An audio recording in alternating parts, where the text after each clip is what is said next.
this video, we'll be showing you how to install the MicroLogic trip unit seal onto a MicroLogic trip unit used on the PowerPact H, J, or L frame breakers.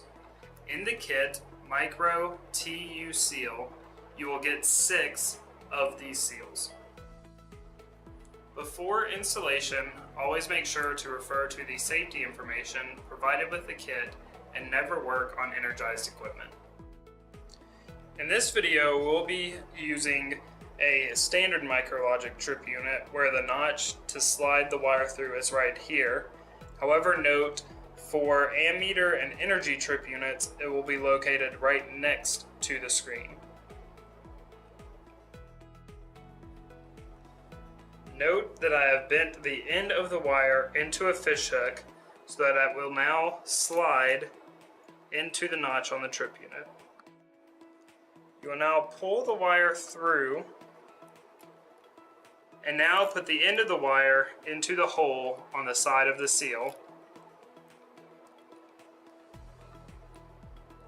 and use this tab to tighten it.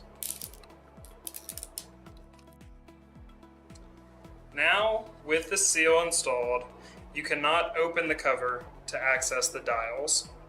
Note that this seal is only tamper evident as opposed to tamper proof because the wire can be cut.